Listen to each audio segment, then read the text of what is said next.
اعوذ باللہ من الشیطان الرجیم بسم اللہ الرحمن الرحیم.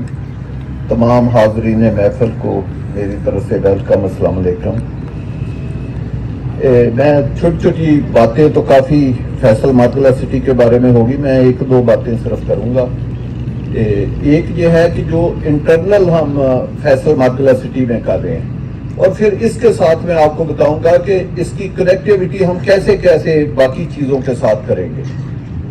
اکثر آپ نے سنا ہوگا کہ جو پرانی تہذیبیں تھی وہ پانی کے سورس کے اوپر آباد ہوئی ہیں. اب جو دنیا میں ہے وہ ٹرینڈ تبدیل ہو گیا ہے. اب کمیونیکیشن کا دور آ گیا ہے. اب وہاں تہذیبیں یا شہر آباد ہو رہے ہیں جہاں پہ کمیونیکیشن کا بہترین نیٹ ورک ہو. آپ دیکھیں کہ فیصل ماطلہ سٹی کو اگر آپ ایکسٹرنلی وزٹ کریں تو پاکستان کا بیسٹ جو کمیونیکیشن سسٹم ہے وہ اس کے ارد گرد تقریباً 1 کلومیٹر کے ریڈیل میں وہ موجود ہے. آپ دیکھیں جی ٹی روڈ N5 اس اسکیم کے ساتھ موجود ہے. ہم اس کو کیونکہ وہ D17 بھی ہماری اسکیم ہے تو وہ کنیکٹ ہے. ویک آف جو جنوری ہے اس میں وہ اس کا بھی افتتاح ہو رہا ہے. اور پھر اسی مارگلہ روڈ اور 11th ایونیو کو وہ موٹر وے M1 کے ساتھ ملا رہے ہیں. وہ کیونکہ یہ رنگ روڈ کا پارٹ ہے. آپ یعنی فیصل مارگلہ سٹی سے اگر ایئرپورٹ جانا چاہتے ہیں تو وہ 3 منٹ 4 منٹ کی میکسیمم ڈرائیو ہوگی. آپ نے M1 پہ جانا ہے وہ بھی 3-4 منٹ کی ڈرائیو ہوگی. آپ نے DI خان موٹر وے پہ جانا ہے M2 پہ جانا ہے. بلکہ آپ کے لیے ایک بڑی سرپرائزنگ بات ہوگی کہ اگر آپ نے ادھر روات یا جیلم کی سائڈ پہ جانا ہے تو آپ 15 منٹ میں آپ منگرا کراس کر جائیں گے اس اسکیم سے 15 منٹ میں، جبکہ ابھی آپ 15 منٹ میں 0 پوائنٹ نہیں پہنچ سکتے. یہ اس کی کنیکٹیوٹی جو ہے کیونکہ یہ رنگ روڈ کا پارٹ موٹر وے سے پھر تھلیاں کی جو بانٹ کا RRR ہے یہ اس کے ساتھ کنیکٹ ہو رہا ہے. تو یہ کوئی معمولی بات نہیں ہے. یہ کمیونیکیشن کے اوپر کوئی سوسائٹیوں کا آ جانا، کئی جگہ پہ لوگ سوسائٹیاں بنا لیتے ہیں، پھر 50 سال وہاں کمیونیکیشن سسٹم ڈیولپ نہیں ہوتا. تو اس کے پاکستان کے سارے جو امپورٹنٹ روٹ ہیں، چاہے وہ ہائی ویز کے ہوں، چاہے مارگلہ ہائی وے کے ہوں، چاہے GT روڈ کے ہوں، یا موٹر ویز کے ہوں، یا رنگ روڈ کے ہوں، وہ کوئی بھی کمیونیکیشن پاکستان کا جو اس وقت بیسٹ اویلیبل سسٹم ہے وہ آپ کی یہ فیصل ماطلہ سٹی کے ساتھ ہے. ہم اس کو پیچھے سے اس کا ایک نیا بلاک فیصل ماطلہ سٹی کا لا کے اس کی ایکسٹینشن بھی کریں گے، اور تاکہ تو اس کو پیچھے سے ہم موٹر وے سے ایک انڈیپینڈنٹ بھی ہم اس کو روٹ دینا چاہتے ہیں. تو آپ یہ دیکھیں کہ یہ ایک کیسی خوبصورت سوسائٹی ہوگی کہ جیسے زہیر صاحب نے کہا کہ آپ F6 F7 F8 یا F11 کا جو ویو ہے جو ہم نے E11 بنایا ہے اس کا ویو جو ہے آپ کو فیصل مارگلہ سٹی میں ملے گا. کیونکہ یہ جو مارگلہ کے پہاڑ ہیں یہ سیم رینج ہے، اور یہ آ کر 7000 کنال یہ GT روڈ سے آگے گورنمنٹ کے پہاڑ آتے ہیں، اس کے بعد یہ مارگلہ ختم ہو جاتا ہے. تو یہ پروٹیکٹڈ ایریا ہے لائف ٹائم. یہ مارگلہ کی جو بیوٹی ہے اس کے اوپر بھی وقت کے ساتھ آپ کو پتا ہے اس کے اوپر کرش پلانٹ تھے، وہ اللہ پاک کی مہربانی سے وہ ختم ہو گئے. تو اب جتنے اوپر لوگوں کے وہ پیچھے ڈمپ ایریا پڑا ہوا تھا پلانٹوں کی شکل میں، وہ 90% خالی ہو گیا، 10-12% رہ گیا. اگلے 2-4-6 ماہ میں وہ بھی خالی ہو جائے گا. تو اس کے اوپر ایک بڑا بیوٹیفکیشن کا پلان جو ہے وہ گورنمنٹ بنا رہی ہے. تو یہ ایک خوبصورت پلان وہ ہم آپ سے 1-2 ماہ میں شیئر کریں گے کہ وہ کیا پلان ہے. تو اس کو ایک بڑا بیوٹیفائی ایون کہ F6 F7 سے بھی زیادہ خوبصورت یہ مارگلہ کا پہاڑ ہو گئے، اور اس کے اوپر ٹریل 1, 2, 3 اور ریکریشنل ایریا گورنمنٹ اس کے اوپر بنائے گی. کیونکہ یہ گورنمنٹ کی لینڈ ہے، یہ protected area, life time protected area, اس کے اوپر کوئی اور نہیں کام ہو سکتا. تو آپ یہ دیکھیں کہ آج کے دور میں آپ لاہور پہ دیکھتے ہیں جی فوگ ہے، وہ انوائرمنٹ کی وجہ سے ہے کہ لاہور کی وہ انوائرمنٹ ٹھیک نہیں ہے. تو آپ یہ دیکھیں کہ اسلام آباد ابھی تک کیوں بچا ہوا ہے کہ اس میں وہ فوگ کا وہ تناسب نہیں، جبکہ پشاور میں بھی ہے، اب تو کراچی میں بھی پڑھنے کہ ابھی تک اسلام آباد میں جو انوائرمنٹ ہے وہ بہتر ہے. تو ہم نے اگر اپنی انوائرمنٹ کو بہتر کرنا ہے تو آپ کو درخت لگانے پڑیں گے، آپ کو یہ جو مارگلہ ہے اس کو لش گرین کرنا پڑے گا تاکہ اس کے اوپر یہ پولوشن کو 70-80% صرف یہ چیز کم کرے گی. تو انشاءاللہ تعالیٰ آپ دیکھیں گے کہ یہ جو فیصل مارگلہ سٹی ہے اس کو ایک بہت خوبصورت پروجیکٹ ہم جو بنائیں گے، کیونکہ یہ پاکستان کے ایک بہترین کمیونیکیشن سسٹم کے اوپر یہ آلریڈی موجود ہے، اور خاص کر یہ جو اگلے 3 ہفتے میں 11 ایونیو جب کھلے گا تو آپ F10 F11 D12 اور ہمارا جو سیکٹر E11 آباد ہے وہاں سے آپ 5 سے 6 منٹ میں ادھر آ سکتے ہیں، چلو 10 منٹ میکسیمم لگا لیں، تو اب 10 منٹ کا کیا فاصلہ ہے؟ ہمارے E11-3 کا جو میں نے ہی سوسائٹی بنائی ہے وہاں 12 سے 16 کروڑ روپے کا 500 گز کا پلاٹ ملے گا۔ آپ وہی پلاٹ جو ہے ایک پلاٹ لے کے اس سے اچھی لیونگ جو ہے وہ آپ بنا کے تو آپ کنسٹرکشن بھی کر کے پھر بھی اتنے پیسے بچا سکتے ہیں کہ آپ اس کو آگے انویسٹمنٹ کر کے اپنے بچوں کا بہترین ایک مستقبل جو ہے وہ سنوار سکتے ہیں، بجائے کہ یہ 7 CDA کے سیکٹر ہیں۔ آپ یہ دیکھیں کہ یہ ایک طرف GT روڈ کے یہ زون 2 کا ایریا آتا ہے اور ساتھ ہی GT روڈ کے دوسری طرف CDA کا زون 1 آ جاتا ہے، جس میں CDA کا سیکٹر C16 ہے، 15 ہے، 14 ہے، 13 ہے، تو آگے CDA کے سیکٹر چل پڑتے ہیں۔ تو یہ بالکل ایک ایسی لوکیشن کے اوپر ہے کہ جو پاکستان میں رہنے کے لیے، کمرشل ایکٹیویٹی کے لیے یا انویسٹمنٹ کے لیے اس کو بڑی ایک یونیک لوکیشن بناتی ہے، اور اسلام آباد پنڈی کی آبادی کے اندر یہ پروجیکٹ ہے۔ اگر آپ اس کے انٹرنل انفراسٹرکچر کی بات کریں تو انشاءاللہ تعالی جو بھی کمیاں کوتاہیاں اگر کوئی ہمارا ممبر یا انویسٹر سمجھتا ہے تو وہ بھی ہم دور کر رہے ہیں وہ تو کر رہے ہیں، لیکن اس کے علاوہ بھی اگر کوئی سمجھتا ہے تو انشاءاللہ ہم اس کو بھی دور کریں گے۔ آپ دیکھیں اس کے اوپر 3 ہائی وے پیرالل چل رہی ہیں، سائڈوں کے اوپر 100 فٹ روڈ ہے اور درمیان میں 256 فٹ کی ہائی وے ہے۔ یہ لائف ٹائم بنائی گئی ہے۔ شاید آپ کو لگے کہ یہ بہت بڑی ہم نے روڈ بنا دیا، لیکن آپ دیکھیں کہ جب ہائی رائز بنیں گے، جب ایک ادھر بہترین لوگوں کی رہائش ہوگی، جب یہ موٹر وے کے ساتھ کنیکٹ ہوگا، جب یہ GT روڈ کے ساتھ کنیکٹ ہوگا، جب اتنی آبادی آئے گی تو پھر اس کی ٹریفک کا بیہیویئر کیا ہوگا۔ تو اس کی جو ٹریفک انجینئرنگ ہے وہ 200 سال سے لے کر 500 سال تک اس اسکیم کی کرائی گئی ہے۔ اس میں کوئی گلی جو ہے وہ 40 فٹ سے کم نہیں ہے۔ تمام سروسز آپ دیکھیں جہاں پہ ہم کھڑے ہیں، یہ ایک فٹ بال گراؤنڈ کا پلاٹ ہے۔ یہ فٹ بال گراؤنڈ کے اندر ہم نے یہ ٹینٹ لگائے ہوئے ہیں، خوبصورت فٹ بال گراؤنڈ بنا ہوا، جو مرضی آ کر کھیلے۔ حالانکہ لوگ سوسائٹی اس طرح نہیں کرتے، جب آباد ہو جاتی ہیں تب بھی فٹ بال گراؤنڈ اویلیبل نہیں ہوتے۔ ابھی ادھر آباد کاری شروع ہے تو آپ کے فٹ بال گراؤنڈ بن گئے، آپ کا 60 کنال کا ادھر پارک بن گیا، آپ کا کرکٹ گراؤنڈ بن گیا، آپ کی ہائی وے بنی ہوئی ہے، اسٹریٹ لائٹس لگی ہوئی ہیں، پوری اسکیم میں بجلی انڈر گراؤنڈ ہے۔ تو آپ اسے اندازہ لگائیں کہ جو ایک خوبصورت شہر کے جو لوازمات ہوتے ہیں، جو کسی شہر کو یا کسی اسکیم کو ایک 5 سٹار یا ایک میٹروپولیٹن کا شہر بناتے ہیں، وہ تمام سروسز اور وہ تمام لوازمات اس اسکیم میں پورے ہیں۔ تو انشاءاللہ تعالیٰ اس کے باوجود کوئی کمی ہے، ہم اگلے 1 ماہ میں ادھر آج تو واٹر سپلائی کا افتتاح کیا، 1 ماہ میں واٹر فلٹریشن پلانٹ، اور حالانکہ یہ چھوٹی چھوٹی چیزیں ہیں، ہمارا ایک پبلک ٹوائلٹس ہے تاکہ جو وزٹر آتے ہیں ان کے لیے آسانی، اس کا افتتاح کر رہے ہیں۔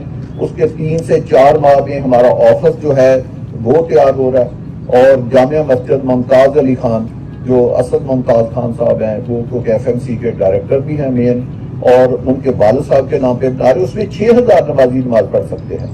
تو اگلے رمضان سے پہلے، ایک تو یہ ابھی 2-3 ماہ کے بعد رمضان آ رہا ہے، اس سے اگلے رمضان سے پہلے وہ مسجد انشاءاللہ تعالیٰ فرنش کر کے ہم اگلے سال 2025 میں اس کا ہم بہترین افتتاح آپ کو کر دیں۔ وہ ہماری طرف سے بھی انشاءاللہ تعالیٰ ایک آپ لوگوں کے سامنے اور اللہ کی بارگاہ میں ایک نذرانہ ہوگا۔ اللہ پاک اس کو قبول کرے اور اسد ممتاز خان کے والد کو جنت میں جگہ عطا فرمائے۔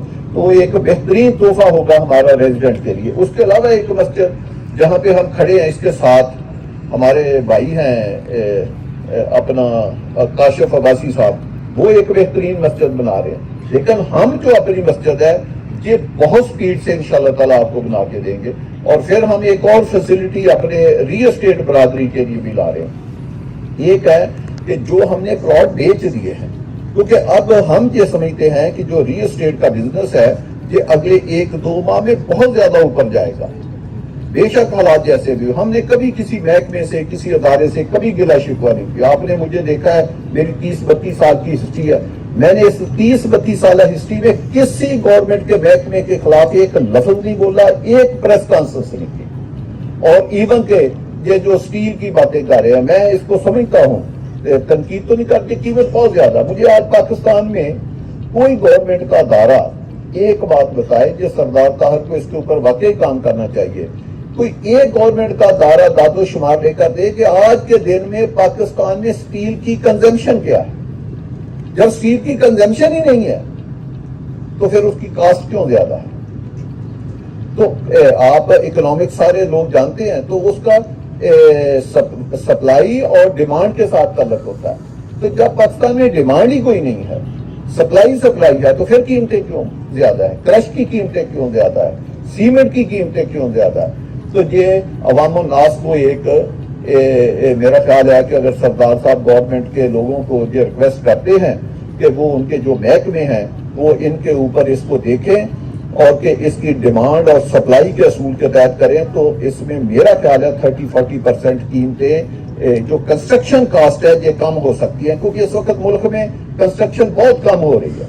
لیکن ان سب حالات کو جو ہم کہتے ہیں کہ جی حالات اچھے نہیں ہیں, ہم نے نہیں کبھی یہ دیکھا کہ حالات اچھے نہیں. اسی اچھے حالات میں اگر آپ وزٹ کریں, یہ دیکھیں مسجد کا کام کتنی سپیڈ سے جاری ہے, باقی جو میں نے چیزیں گنائی وہ کتنی تیز ہے. ہم نے نہیں کبھی ملک میں دیکھا کہ حالات اچھے ہیں یا برے. ہم کہتے ہیں حالات ہر وقت اچھے ہوتے ہیں, یہ ہمارا ملک ہے, ہم نے اس کی خدمت کرنی ہے.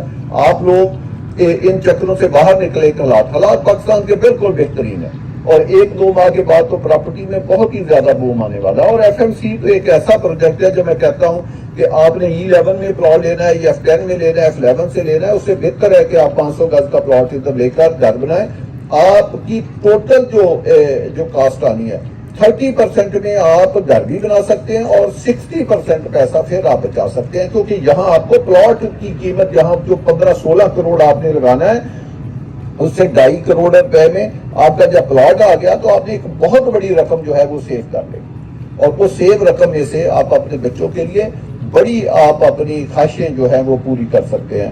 تو میری ایک اور بھی ہم چند دنوں میں ایک مشورہ کر کے اپنی جو ریل اسٹیٹ برادری ہے کہ اگر وہ اس اسکیم میں کوئی فلیٹ بنانا چاہتی ہے, کوئی کمرشل پروجیکٹ بنانا چاہتی ہے, جس طرح ہم باقی اسکیموں میں ہم نے دروازے کھولے ہیں, ایک بڑی معمولی سی کاسٹ لے کر ہم ان کو کہتے ہیں کہ جی یہ آپ پلاٹ ہم سے لے لیں. ایک ہی ہماری شرط ہے, ساری شرطیں ہم آپ کی مانیں گے, ہماری صرف ایک شرط ہے کہ جس دن آپ پلاٹ لیں گے آپ اگلے دن ہی یعنی بہت فاسٹ ٹریک پہ نقشہ بنا کے آپ کنسٹرکشن سٹارٹ کریں گے. اگر آپ کے پاس اتنا سرمایہ ہے کہ آپ فوری طور پر پلاٹ لے کر اگلے دن آپ, چاہے وہ ویلے کا پلاٹ ہے, چاہے وہ ہائی رائز اپارٹمنٹ کا پلاٹ ہے, چاہے وہ کمرشل پلاٹ ہے, ہم ہر طرح کی انوینٹری ہمارے پاس FMC میں موجود ہے. اگر آپ ویلے کا پلاٹ لینا چاہتے ہیں, ہم آپ سے 5 لاکھ روپیہ لے لیں گے, لے کے آپ کو ویلے کا پلاٹ دے دیں گے. 12 سے 14 ماہ میں ویلا بن جاتا ہے. آپ 14 ماہ میں ویلا بنا دیں, ہم آپ سے کوئی قیمت نہیں لیں گے, ہم اس کے 12 ماہ بعد 4-5 قسطوں میں آپ سے قیمت لیں گے. اگر آپ نے ہائی رائز بنانا ہے تو آپ لائیں, 1-2 کروڑ روپے ہمیں دیں, ہم آپ کو ہائی رائز کا پلاٹ دیتے ہیں, چاہے وہ کمرشل ہے چاہے وہ اپارٹمنٹ کا پلاٹ ہے. ہم آپ سے 3 سال کوئی پیسہ نہیں لیں گے, آپ 3 سال میں بلڈنگ بنائیں, 3 سال کے بعد 3 سال کی قسطیں کر دیں گے. اب دیکھیں CDA لیز پراپرٹی دیتا ہے, لیز پراپرٹی جو 33 سال کی لیز ہے اور 1 کنال کا پلاٹ 2 ارب کا بیچتا ہے آپشن میں, وہ لیز پراپرٹی ہے. 33 سال کے بعد اس کی لیز ختم ہو جانی ہے. آپ ادھر فری ہولڈ پراپرٹی دے رہے ہیں, لائف ٹائم ہے, کبھی آپ نے لیز ایکسٹینڈ نہیں کرانی اور 99 سال کے بعد آپ نے گورنمنٹ کو واپس نہیں کرنی. یہ آپ کی لائف ٹائم بچوں کی پراپرٹی ہے. تو ہم کیا دے رہے ہیں, CDA جب 2 ارب کا پلاٹ دیتے ہیں تو آپ نے 1 سال میں وہ ساری پیمنٹ دینی ہے, اور 1 گھنٹہ آپ نے لیٹ کی آپ کا پلاٹ کینسل ہو جائے گا اور ریسٹور کرانے میں کروڑوں روپے کے ڈیمیجز آپ کو پڑیں گے. ہم کیا آپ کو کہہ رہے ہیں, ہم کہہ رہے ہیں کہ ایک معمولی رقم, وہاں اپنے 100% رقم دے کے قبضہ لیتے ہیں, ہم یہاں پہ آپ کو کہہ رہے ہیں کہ تقریباً وہ 1% یا 2% رقم بنتی ہے, جو میں 1 کروڑ کی بات کر رہا ہوں یا 5 لاکھ کی بات کر رہا ہوں. تو وہ 2% یا 3% رقم دے کے آپ ہم سے قبضہ بھی لے لیں, اور اگر ہائی رائز بلڈنگ ہے تو 3 سال ہم نہیں گئے, تاکہ آپ قبضہ لے کے فوری بلڈنگ کو کنسٹرکٹ کریں. آپ نے 3 سال میں وہ بلڈنگ بنا بھی لینی ہے اور اس کو بیچ بھی لینا ہے. تو اس کے بعد جو قسطیں 3 سال کے بعد آئیں گی وہ ہم آپ کو پیسے لے لیں گے. اس وقت پورے پاکستان میں آپ ایک مثال نہیں دکھا سکتے جو اس فارمولے کے مطابق کوئی پاکستان کی کمپنی آپ کو ایک پراپرٹی دیتی ہو. بلکہ میں یہ بھی اللہ کی مہربانی سے کلیم کروں گا کہ پوری دنیا، آپ دبئی کہتے ہیں، سنگاپور کہتے ہیں، ابھی ادھر سردار طاہر صاحب نے کینیڈا کی مثال دی، آپ اس کو بھی لے لیں، وہ بھی اس فارمولے کے قریب نہیں آ سکتے. تو بھائی آپ دوستوں کو جن کی خواہشیں ہیں کہ ہم بڑی بڑی ہائی رائز بنا سکتے ہیں، اچھے گھر بنا سکتے ہیں، آپ اپنی خواہشوں کو فیصل مرگلہ سٹی کی ساتھ مل کے ان خواہشوں کو تکمیل تک پہنچا سکتے ہیں. تو میری دوست ہے کہ آپ لوگ کام کریں، آپ بہت کام کر سکتے ہیں، بہت پیسہ کما سکتے ہیں، لیکن اس کے لیے محنت کرنی پڑتی ہے، آنیسٹی کا مظاہرہ کرنا پڑتا ہے، اور کچھ سرمایہ آپ کے پاس ہونا چاہیے. جب آپ آنکھیں بند کر کے کام کریں گے، ہم دیکھیں ہر جگہ پہ کام کریں، ہم نے تو کبھی نہیں سوچا کہ یہ حالات کے ایسے ہیں یا بکنگ نہیں ہے یا یہ چیز نہیں ہے. جب انسان کام کرتا ہے تو اللہ بھی اس کی مدد کرتا ہے. جو قافلے چلتے ہیں وہی منزل پہ پہنچتے ہیں. تو آپ سب لوگوں کو میری دعا ہے کہ یہ جو فیصل مرگلہ سٹی، اللہ اس کو ترقی دے. جو لوگ ادھر سرمایہ کاری کر رہے ہیں یا رہائش پذیر ہیں وہ پرامن زندگی بسر کریں، اور جو سرمایہ کاری کر رہے ہیں اللہ پاک ان کے کاروبار میں برکت ڈالے. آمین ثم آمین سے زیادہ.